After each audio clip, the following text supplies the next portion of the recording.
Welcome, Monique Chan, to the Vegan Champion podcast, founder of Bruized. How are you doing today? I'm doing well. Very refreshed after a run outside this beautiful day. So Nice. And how many Ks did you run today? I did like a good 6K. It's a nice leisurely run. Very nice. Very good. And when you're getting out of the house, what's the priority? Are you going for a certain pace, or are you just getting out to just get it, refresh? I was just thinking about this when I was on my run. I'm like, I feel like I'm the type of person that just likes to do things intuitively. So I just do what feels best.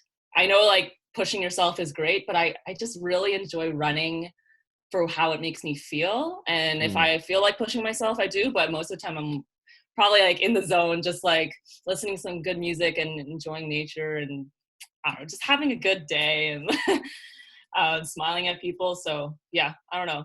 I love it. What else do you like to do, for fun, spontaneously? I mean, I see your Instagram. You've got a lot of food stuff going on. Is there any other sports Yeah. that you do, or? Uh, so I definitely enjoy experimenting with cooking and learning more of different things I can make in the kitchen. So actually I'm going to be trying out sourdough again for the second time. The first time was a complete fail, but I'm getting inspired by all these people that are in quarantine trying some sourdough. And I just really want to dive into more like fermented foods. So I'm going to try some bread making myself. And I also love making kombucha and just like also just playing around and improvising with whatever's in the fridge. And especially during this time it's actually perfect because that's pretty much what I do all the time. So I could just look in the fridge and see what I can work with and try to be creative with it. What's been the best thing you've made lately? Give me like the top pick of the last few weeks. Best thing, I did make a homemade, like, it's like this scallion pancake. Oh, okay. I don't know. I feel like it's like a Chinese style scallion pancake. And we just had a lot of, even at my work, we have a lot of like extra produce that's left over. So I just experiment with it. And it's like the easiest thing to do. And it's so delicious and like flaky. And it's a great side for anything. Interesting, interesting. Yeah. So where do you find connection between like the food that you're eating and the work that you do, and like how did this all come about? Like how did you get into, because I mean, I want to talk about your business and all that. Mhm. And for anybody who doesn't follow you, definitely encourage to follow your Instagram. So tell everybody where can they follow you on social media? So my food, I guess, Instagram is under the name Unique Wellness, and I just post like my daily, pretty much whatever I eat on the daily, and any like hacks that I have when I'm cooking, and just documenting that process. I just love sharing any value that I can with people that are kind of transitioning more into that plant-based lifestyle and more whole foods kind of living. And then my business Bruised with a Z. So you can find us at Bruised Co on Instagram and Facebook.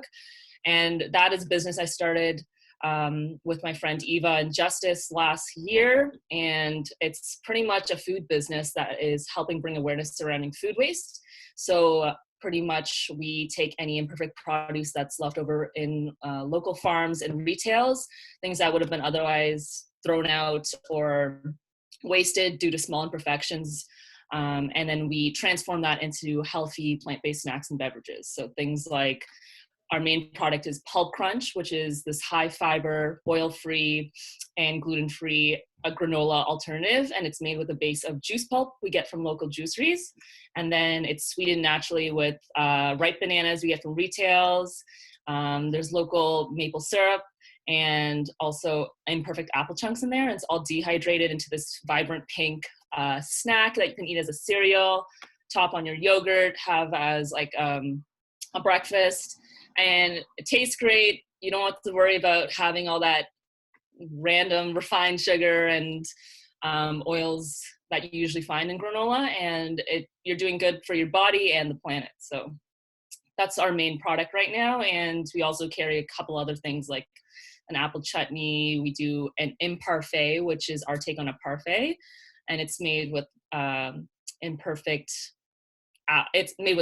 fruits to create a compote, and then we layer that with a chia oat pudding.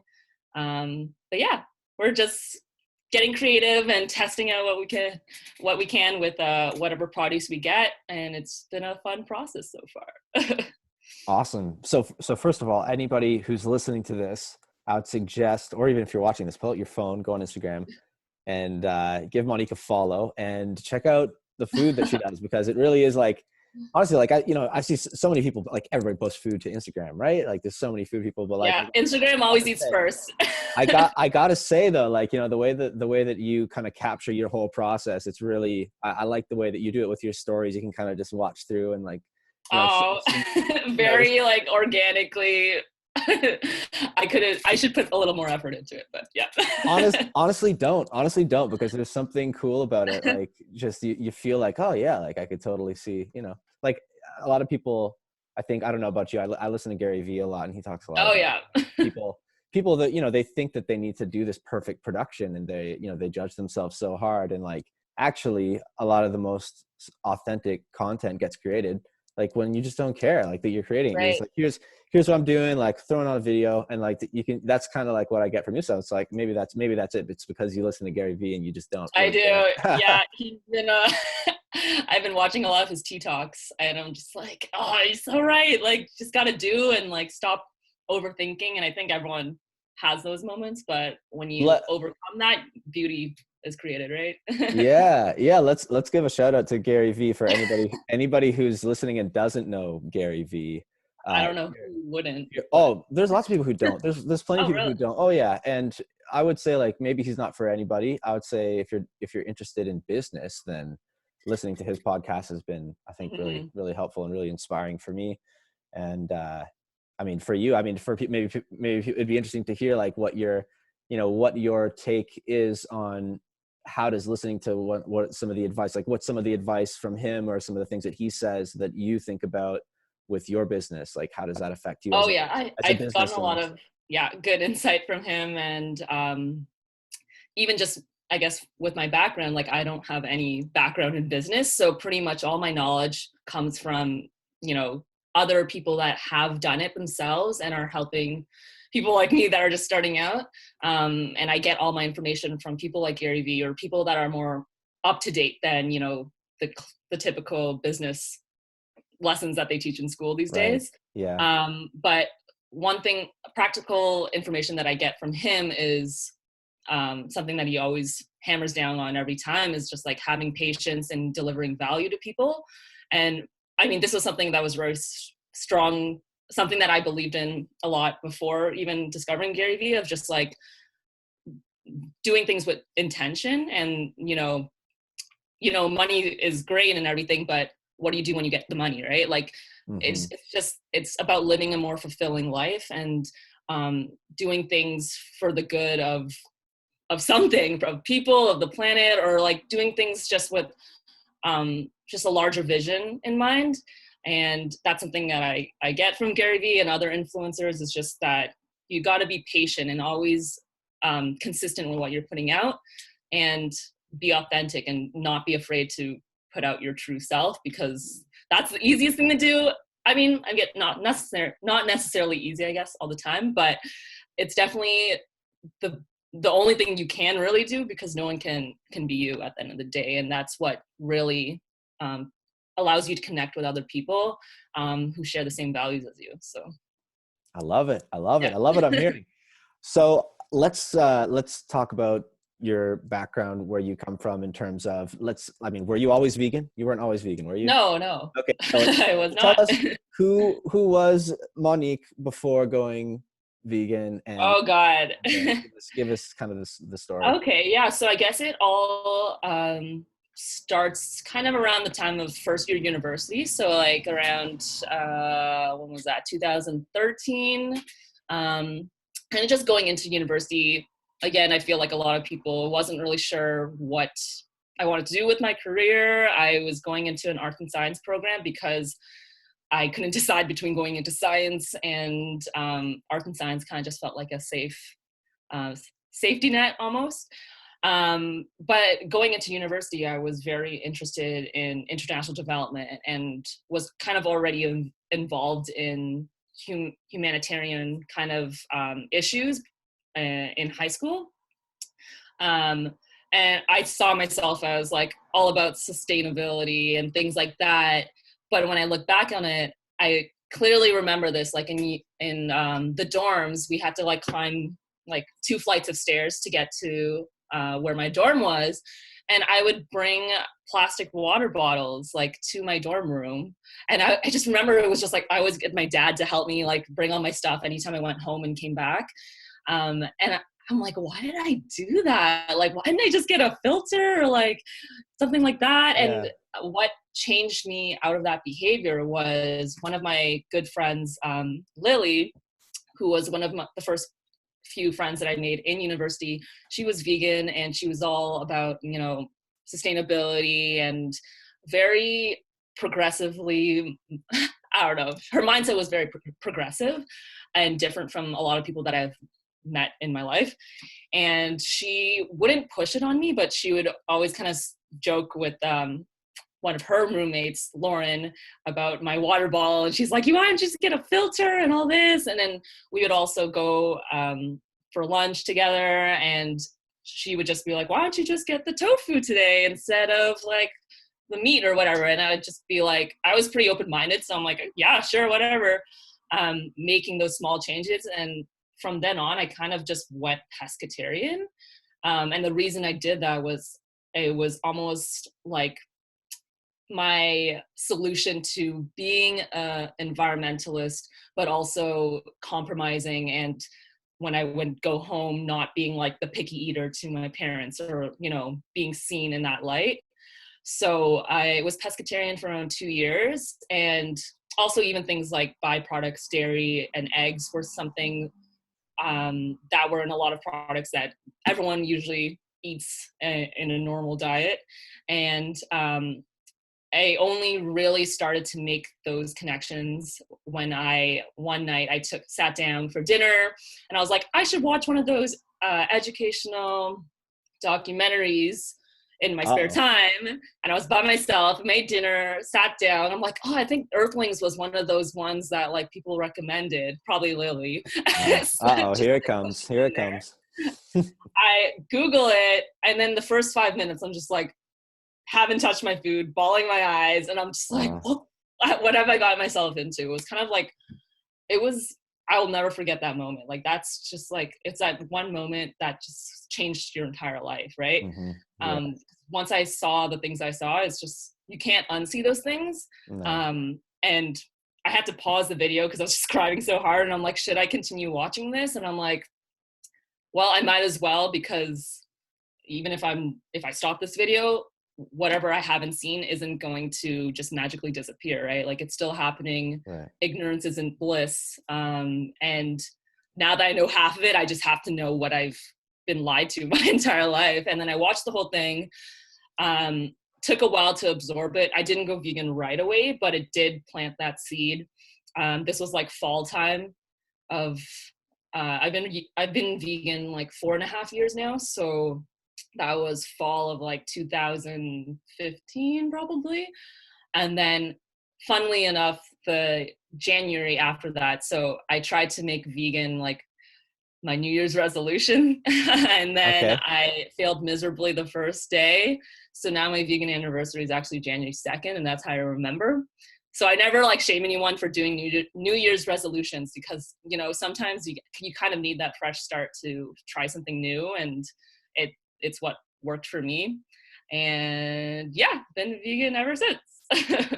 Wow, that's such a great story. It's amazing. Like, some people will say, oh, those documentaries, they never do anything. Like, you know, vegans, like, they'll bash the documentaries and say, oh yeah, I've seen all this. Like, have you really? Like, I feel like a lot of people who say they've seen that stuff are just saying they've seen it and they haven't actually. I feel like there's like it depends which documentary you watch. Like, also depends on the person, like what you value. I feel because I kind of jumped into Earthlings right away, that really hits hard on like the moral side of things, and that's really hard to argue against, right? Like, how can you argue against like killing something over taste, So that is what made me, it was hard to not be a hypocrite in my experience, because I knew I wasn't a person that was for, harming a living being. Like, I wouldn't do that to my dog. So how does that translate into making it okay for other animals just because they look different, or because we've been raised to believe this sort of way of living? So I find, depending on what documentary you watch, most of the time, like, that moral side of things, I feel might be more effective for a larger amount of people. Because the health, I feel like sometimes it's debatable. It really, I don't know, it depends. But yeah, that's what I found. The health, I think, is what holds a lot of people back, because there's been so much misinformation about nutrition, right? Saying that you need animal products for this, that, or the other. I think a lot of people really believe that. That's like really deeply ingrained. So when you start talking about health, people are like, wait, like, how is that? That doesn't make sense. But like when you show people, as you said, the other side of, what's actually happening to the animals, Mm-hmm. that's not really something that you can say. I mean, literally the best thing that people say is, oh, what about plants? Like, is Yeah. that actually, like, that just shows how little there is that you And could like, say. even to go off of that though, like, if we are looking at plants being like that priority, animals are the ones eating the plants. So if you really cared about plants, you would not eat, to limit the amount of plants that are killed. Um,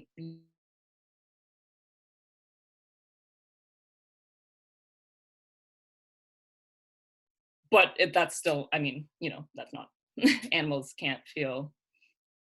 I think also the if you talk about what do people actually care about preserving, most people would say, let's preserve endangered species, right? I mean, almost everybody would agree. I mean, even poachers would be like, yeah, I want to like shoot that, and like endangered species are valuable. Like, it's almost like, and then if you think about the rainforest, or like, the oceans, like natural beautiful ecosystems of the world, like most people would want to preserve those, right? Like, I think it's something that we all value.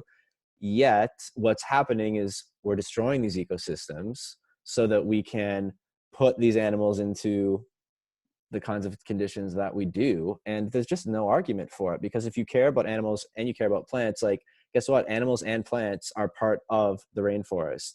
And like, would you rather have the only plants on the planet are just like these systematic, monocrops like we're seeing now, and like most of the crops, or at least, probably half of them, being fed to animals at least?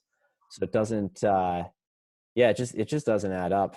So you saw Earthlings and you were like, okay, New Year's resolution. You failed the first day, but you succeeded the next day, Yeah. and like, whatever, right? Like, that's like, Yeah, exactly. like, You just I feel keep like I going. had, Don't look yeah. back. And then from there, so what happens next? You start thinking more. You're still in school at this time. Yes. Actually, yes. Yeah. I think that was going into my last year university. Um, yeah. So I had, or maybe like it was my third year university. I think the last 2 years I was vegan. Mm-hmm. So following that, I was actually part of a club on campus called Guelph Students. I went to University of Guelph. So the club was called Guelph Students for the Ethical Treatment of Animals. And it was about environmental sustainability. And I met a lot of my friends in that group. And Great. what I really loved about that was just connecting with other people and not being pushy about the topic, but just more of creating conversation with a lot of other students. Mm-hmm. So we would have events where we would give out free food and stuff. Or what I really loved was we had it was like a veg challenge week, and our our um, our group, we hosted like dinner parties. So everyone who volunteered to be a host, and I was one of them, you would host a dinner party at your place, invite like whoever would want to join, and each dinner party was themed. And we did 2 of these throughout that year. And it was just so much fun because you're literally just having a party, making a bunch of food. It's all vegan, and just like having conversation with people and having a good time. And I think putting people in that environment is just so much more productive than to be like going head in head with someone that clearly isn't in the mindset to take that information. So when we did it in that way, I think even just eating food that it was well prepared and like made with a bunch of different culinary choices, people I felt are a little more open-minded because they're like, oh wow, I didn't realize you could make this vegan, or you know, something like that. So I really enjoyed that part of my university lifetime. And then I also, I have a along question. this I have a time, I question also, about that. So yeah, in that sort of club, that Guelph Students for the Ethical Treatment of Animals, the Guelph yeah, version of PETA, it sounds like, right? yeah, Like yeah. if They you've changed the name now, maybe just is it always, it's not going to be always vegans though, right? Like I'm sure you would have people who no, yeah, there were like vegetarians or people that are just like interested, Mhm. based on like pamphlets we gave to them at Yeah. like events, and or their friends were in the club and they like heard about it. Yeah. So yeah, it was open to anyone, and that's kind of the whole point of it. It was not to be like a cult group of like vegans trying to convert the Mhm. world, but more of just like during our meetings we would just have conversations about different things, and not all the vegans like agreed on everything either, right? Like it was just about having open discussion and like conversation about how to live the best way possible, and what we can do as students to make that difference. So yeah, it was really a nice time. Very cool. Very cool. So where do you start to think like, ooh, I want to start to do a business, and you start thinking about, because I mean, I mean, guess, or was this always sort of brewing? Did you always have these kinds of ideas? Because I mean, I guess from, uh, it sounds to me like you sort of came into plant-based eating from more of like your, you know, your friend who had an influence and was from more of an environmental kind of angle. Is I that think right? Or it initially was environmental, and then after watching Earthlings, I was just like, it was more emotional, and then it kind of drifted into health because I was also part of like a dragon boat team and like was into fitness and started getting more into that. So I I don't know. I feel like all of them are pretty much equal. Like it's hard to, I don't know, but I think the emotional side is pretty strong. But sorry, what was the question? so I'm just trying to paint like, because I'm just trying to see how you progress to what you're doing now, because Oh, it okay. sounds like you've got the you know, that ethical connection from what you saw in Earthlings, and even before that you were thinking sort of about environmentalism and like, you know, how can we be living in a way that's better for the environment. And then so I'm guessing, you know, with food waste, I mean, when do you start looking more into the food system, and you Right. know, as to what kind of businesses you could start Mhm. that would do something good about it, you know?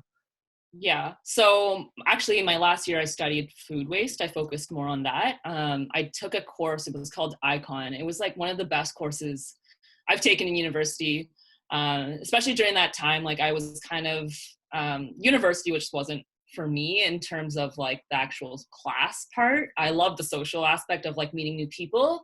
I don't regret that, but it was just I don't learn when I'm sitting in a classroom full of thousands of people, you know, copying down notes that he's literally reading off the slide and just like regurgitating back all that information on an exam and then hoping that I passed because I have horrible memory and I was not doing well. Like it was not the best time, but I ended up discovering this course called Icon, and they're pretty much the complete opposite of that. So they're all about bringing interdisciplinary, making an interdisciplinary classroom. So that course was open to people from different levels. So first years to fourth years, from different fields, because the course code would apply to like a fourth year, I guess, independent studies course. So it could pretty much apply for anyone. And in that way, the whole point of that is because when you enter the real world, you're not just working with people in your field. You're going to be working with people that are in arts or Sure, yeah. in science, and like you have to be able pretty much like the basis of that course, we started off with just how do you translate knowledge in the most effective way? And that this kind of relates to the veganism thing too, right? Like how do you want to make someone understand something who doesn't have the same background as you, but you still want to translate that knowledge to them? And this is something that we had to practice during this course. So for example, one of the assignments they gave us was like a paragraph, and it was like this scientific paragraph on like the vortex of like these fly wings. It was super fluffy wording and stuff that you have to like Google every single other word. Right. And what we do was we had to translate this paragraph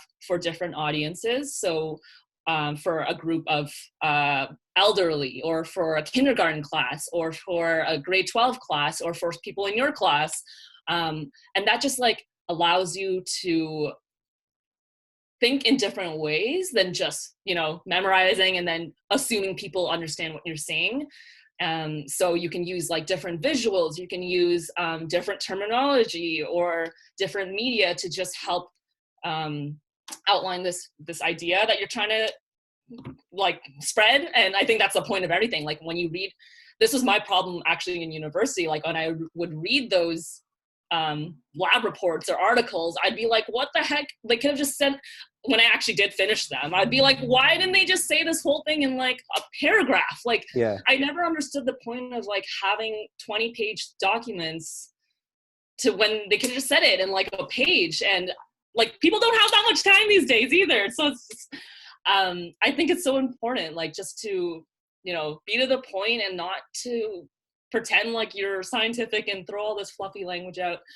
But anyways, in this class, it was surrounding the issue of food waste, and pretty much in the beginning of the class, it starts with a hackathon. So it was a 48-hour hackathon where you get together with the class and you put this issue, which is food waste, out, and we just like throw out problems that are associated with it. And then after that, you throw out solutions and potential business ideas, product ideas. And then eventually you break off into groups based on like ideas that are more popular. And then you work on that for the entire semester. And then throughout this course, they teach you they connect you with different resources to make your idea a reality. So it's not just a school project, it's something that it can actually make a difference in the real world, which I really loved about that. So this is where the idea of Bruized came from. It was actually called Bruized Bar, but I feel like that name wasn't that great. But I just because I was getting more into like plant-based cooking and food, I was just like, why don't we just take all this extra food and like make something, like create value from it, right? Like a lot of this stuff, it's not garbage until you throw it out. And a lot of the stuff they throw out isn't even deemed garbage. It's just people don't want to deal with the excess amounts of it, and it's just a problem that's like neglected from the root. And it's not about trying to alleviate the waste at the end. I think it's about finding like the root of the problem versus a band-aid solution. Which is why like Bruized is all about not just being a business that sells products that reuses imperfect produce, but also has an educational aspect of it where we empower people to help reduce waste in their own household, or like help give them little hacks that can make people create these small changes in their daily life, because as a collective we can make so much more of a difference than if everyone's just relying on one business to make a difference. And that's where this idea started from. Just that one course, and then that's so cool. That was before we actually launched the business. So it's been a journey for sure. what a great university course. That sounds awesome. Definitely. I even messaged the teachers back and I was like, thank you so much. She was like one of the best teachers. Well, she was more like she was just like there for a guide. But she helped us so much with resources, like connecting us to grants and like all these different things. And I'm so grateful for that experience. It was life-changing. Wow, that's awesome. So if anybody is looking for a course in university, look for the the University of Guelph and take that course. I took it 3 times. The great thing is you can take it as many times as you want because you usually have like more than one independent studies. And I'm like, I'm just going to take all of them because I know like other courses don't work for me. So You know, I love one thing it. one thing I was sort of thinking about in my head as you were a few moments ago, you were talking about having to write something for different audiences, like having to translate something so that different audiences people can understand. And as you were talking about that, I'm just thinking like, hello, like different social media platforms, like Exactly, yeah. if you want to utilize social media in this day and age, you have to be able to communicate with like the people who are on TikTok in the way that people are communicating on TikTok. You have to be able to do that on LinkedIn. You have to be able to, you know, speak to people who are in a business mindset, or if you're on Facebook, that's becoming, I don't know, more friends and family, but also there's ads and Facebook. It's crazy anyway. Yeah. So that's sort of where my brain went there. I think that's super interesting. And something that's very, very valuable, like just a very valuable skill. And then also that idea. So you said that it's called a hackathon. Hackathon. You haven't heard of a hackathon before? A hackathon. I love that. I love that term. That's so cool. I And thought that was just a term that people use, but I guess not. Maybe they it made that up. probably is. I just probably haven't really appreciated it yet. I've Yeah, I probably made that assumption that you knew what that was. I shouldn't have done no, that. that's okay. That's okay. No, that was I like that. I like that idea. It's sort of like I mean it's an almost another word for brainstorming, but like I get how it's, you know, it's not quite like Yeah, brainstorming. like pretty much the structure of it is like you're in your groups and you're working on this project. Like at the end of the 48 hours, you pitch your idea.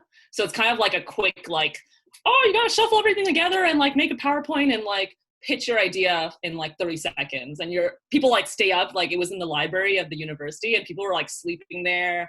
And they had like dance parties and it was so much fun, but it really teaches you to be like, okay, what is the problem? What's the solution? Like, how do you translate this in the most effective way? Because it's like an elevator pitch, right? Like if you're stuck in an Yeah. elevator with someone, what are you going to say that can translate that knowledge in the best way for them to not be bored, you know, like to zone you out after like a minute. Like you have to just grab their attention, and that one conversation can be like the make or break of your career. So that's really Indeed. valuable to learn. Still learning it, not a professional in any way. Yeah, absolutely. So what were some of the other, I'm curious as to what other things, so it was one day you had this hackathon and the problem was food waste. Is that right?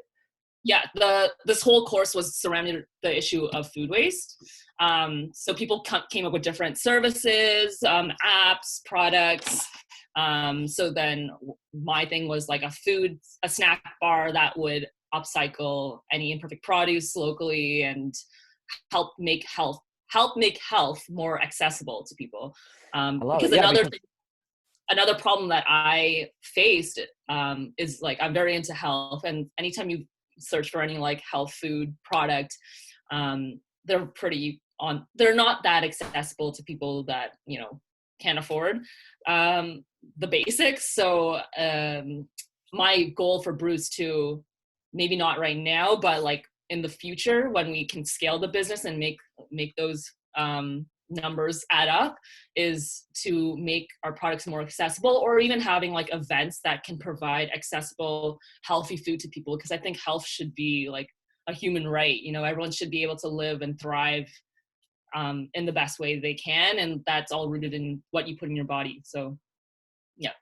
very cool. Yeah, I love the concept. And I mean, I'd love to know more about what, you know, what happened next. So you guys, you did this as a project, and then what's gone on since then, you know, leading up until now with the business. And Bruised, I want to make sure we give a shout out. So if people want to look this up while they're listening. So it's Bruized Zed. .co. I mean, not .co. Sorry. Oh my gosh, I got it wrong. So it's Bruized, Bruized co, co, for our Instagram and Facebook. And you can find us at bruised.com, and also with a Z. But we're mostly on Instagram, pretty like, that's like our main platform that we focus on. Very We're cool. on TikTok, but content is coming soon. That's the same, Still to get on same with the Vegan Champion podcast. It's on TikTok, but content is coming soon. that. Because you just got to get that handle. You can't let anybody take it. So Yeah, exactly. yeah. So yeah, I mean, because I think this is probably going to be a super interesting episode for people who are maybe in a position where they're like, you know, starting up a vegan business, or they're thinking about starting up, you know, or a business of any kind, really. But I mean, mostly, I mean, let's be honest, most people listening to this show are going to be vegan or interested. So let's give them, you know, the story of like, how's it been for you? What's been your experience in the Oh last my few years? gosh. Yes, I will give the lowdown. As someone that, again, doesn't have background in business, what a journey it has been. But I think something I can give to people that are just thinking of starting this idea, or have an idea like brewing but haven't acted on it, it's just like, just start. Like, it's so like cliche to say that, but that was me like 3 years ago. I was literally like pondering like, what if this isn't right, or like the website's not gonna look like this, like just being very overwhelmed with everything that you're lacking. But I think it's like, it's all about taking that first step, and once you build that momentum from that first step, like that's how everything else falls into place. Like nothing's gonna be like perfect from the first day. Like you're gonna learn through the process. So for us, like we launched the business it was in June. Well, I was actually in South America last January to April, but we were still working on it, on the business before that for a whole year, just like the backgrounds of like who our suppliers are going to be, like where's our kitchen, all these things, equipment. And then we went on this trip just to like take some inspiration from another culture, and also just have some time for ourselves.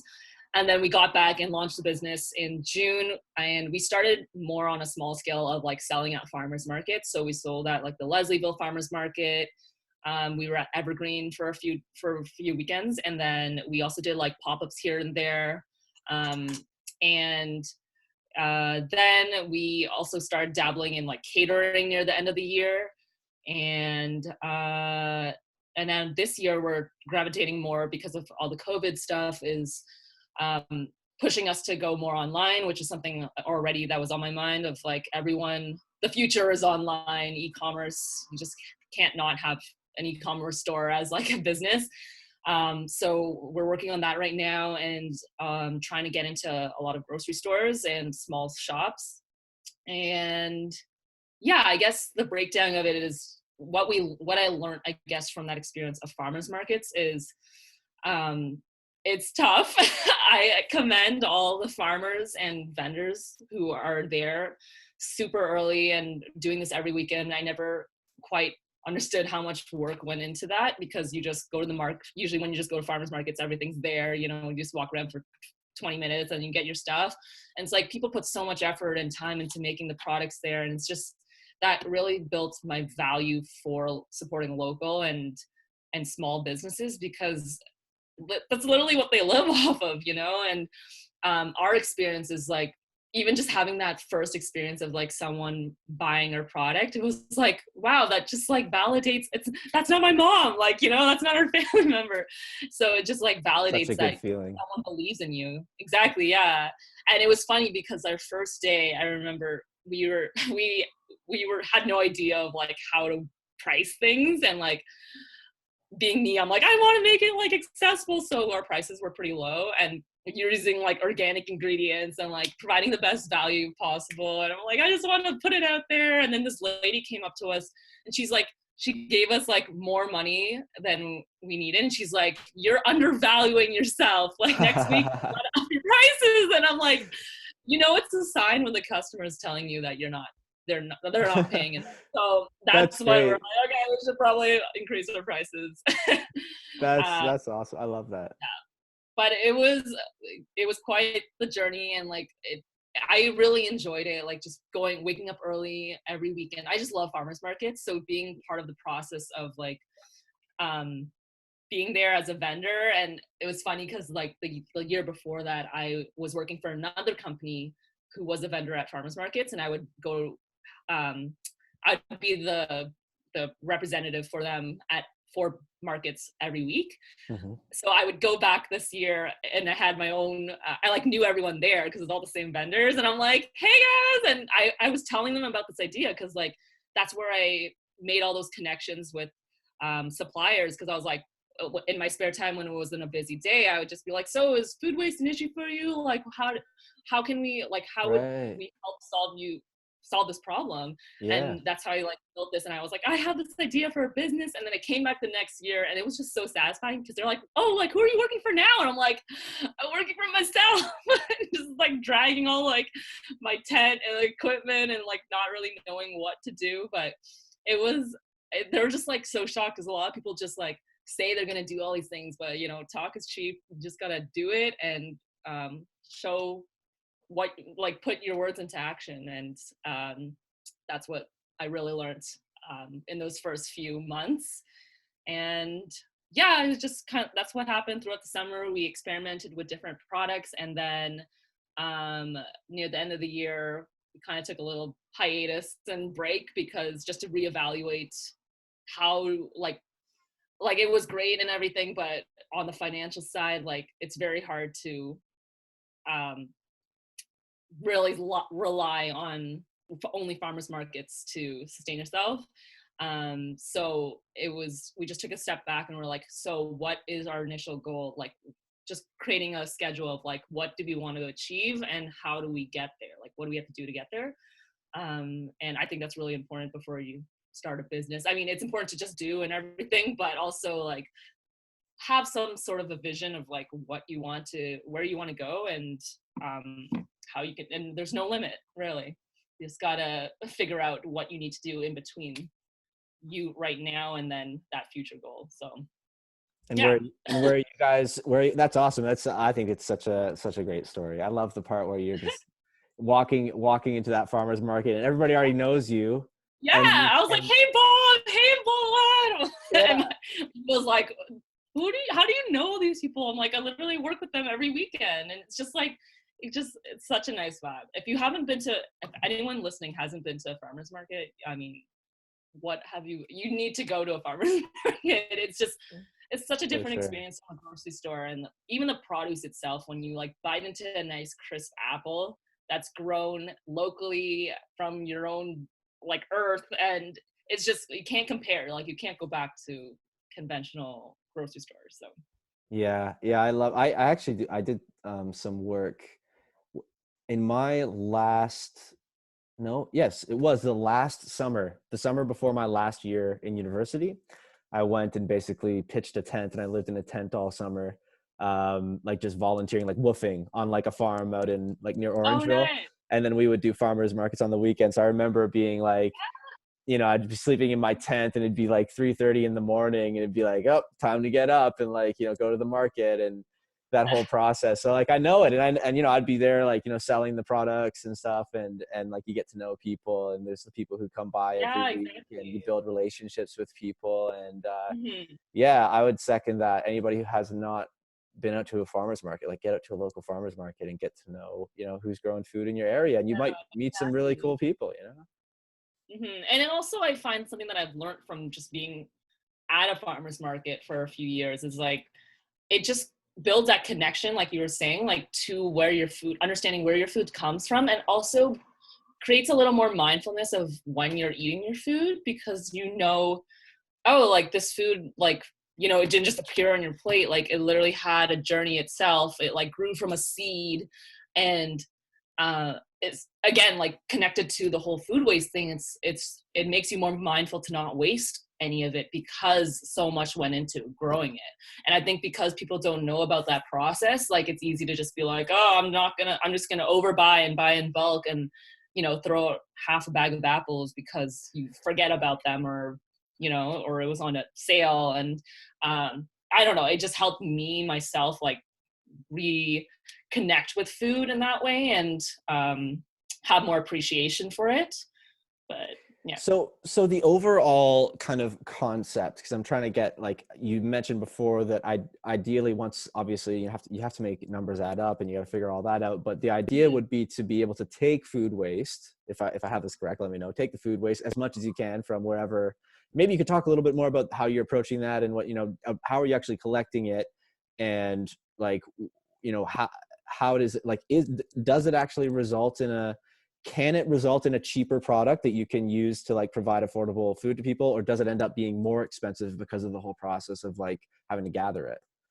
I think so. It's definitely cheaper. The amount of produce, if anyone's like a restaurant owner in the food business, it's crazy like that. It's like an opportunity just sitting in front of everyone, but like no one's really, I mean, it's not a big thing now about like using imperfect produce, or it's just not mainstream, I guess, yet. But the amount of produce we would get, it would just be so cheap, and it's just like stuff that isn't even bad, especially when you get it locally. Like these farmers are just like, we would get like 2 huge crates of apples for like $25, and you would buy a bag of apples for $6 in the grocery store, which is like maybe a tenth of what we got. And so what's the condition of this fruit? Like, how bad is it? It's not, so I guess that's another misconception. People think like, yeah, I guess it's in their name, like bruised, but imperfect produce doesn't mean it's like to the point where it's rotting, like we're not about going into your compost bin and eating your compost. That's not what we're promoting. We're promoting, because I could see how people might have that picture in their mind, right? They're like, oh, this is like, of course junk. Some of them have bruises, but what we're about is like, you don't have to necessarily eat the bruised part. We're just saying like, just because it has a bruise doesn't mean the whole thing is deemed like valueless, right? And you literally just cut off the bruised part and it's fine. But our approach is like to source the produce at the root of the problem, or at the beginning of the food chain, if you think about it.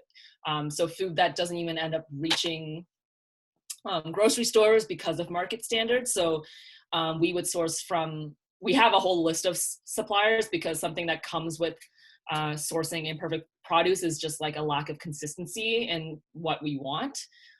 So even creating our products, like it was difficult at first. That was a challenge we had, was just to have a consistent product line, because we'd be like, okay, where are we getting this from this week, or whatever. So we had a whole list of suppliers, and a lot of them would be like wholesalers, farmers, or even retails. And a lot of them, stuff that doesn't get sold is stuff like that's either different shapes or not what their clients are looking for. So like at wholesalers, we would get like a 50-pound bag of beets that were just like too small, and like grocery stores want like the perfect size beet, so they wouldn't take it. And then these wholesalers are left with these bags of beets that they're trying to move.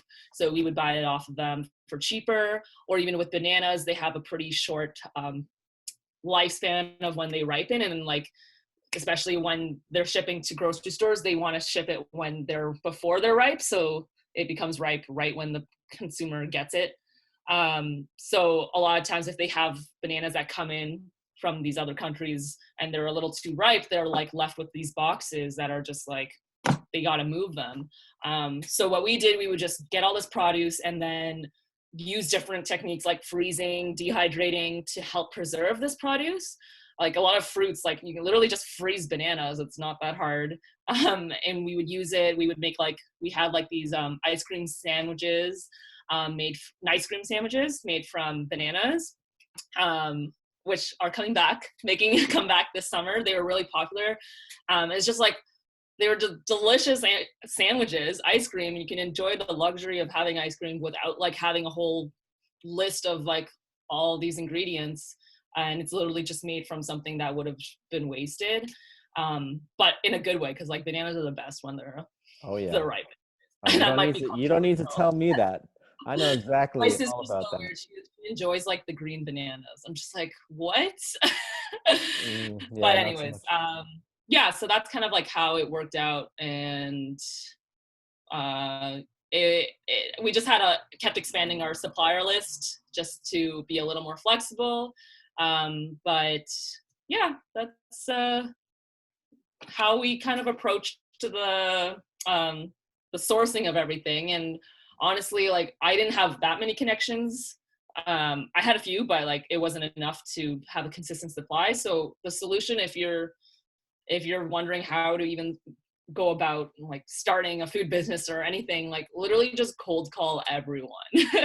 Because also like no one checks their email at least like the same day or like within a few hours. So I found calling people was just the most efficient way. Like you could just bang out like 5 different suppliers and be like, okay, like we'll pick up this day, and then like it's just a great, I don't know why people should call more. I Screw the like email.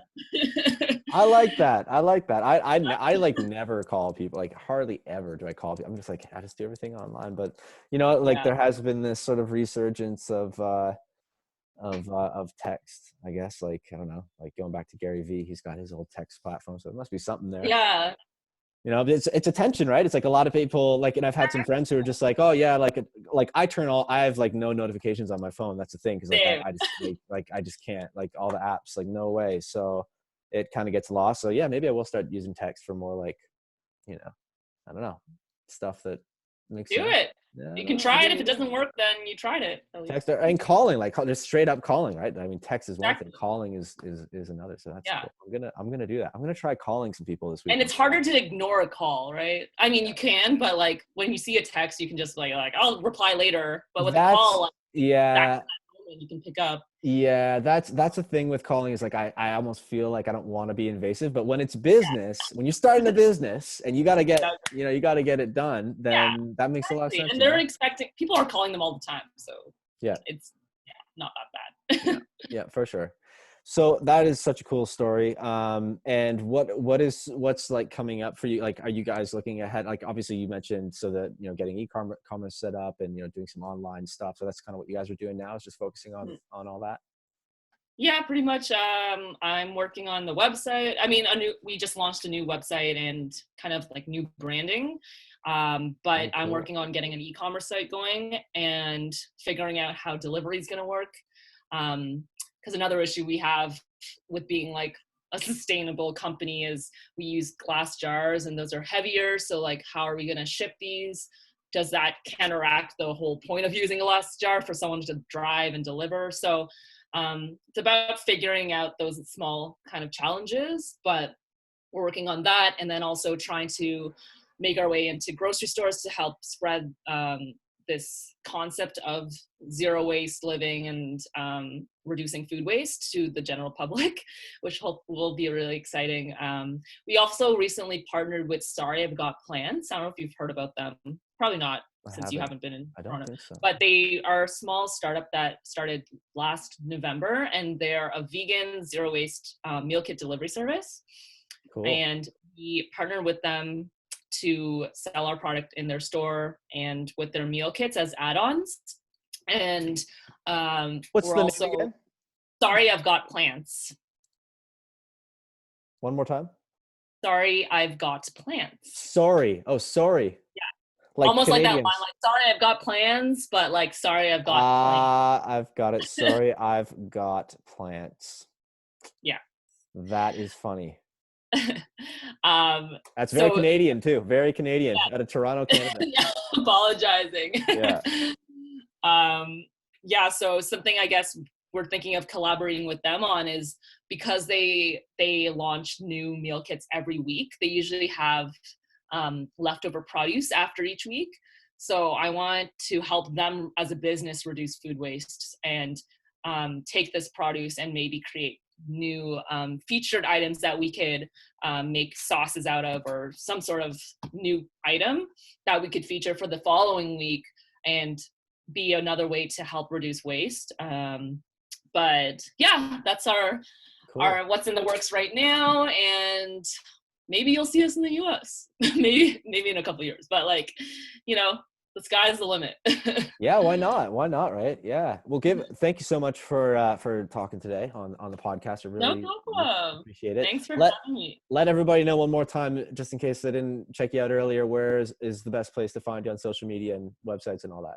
Yeah, so you can find my company Bruized at Bruized, BRUIZEDCO, Bruized Co. On Instagram and Facebook, and coming to TikTok soon.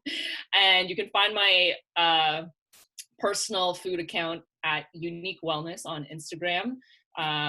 If you want to see my behind the scenes of my life when I do Yes. post on that. Awesome. Great. Well, thank you so much. Let's do it again sometime. I think Yeah, I'd for still like to talk. sure. There's more to talk about. I want to know more details about what's really going on behind the scenes of how much food is being wasted in the world and all that. And yeah, let's do it again. This has been fun. Thank you so much Yes, for for coming. sure. No problem.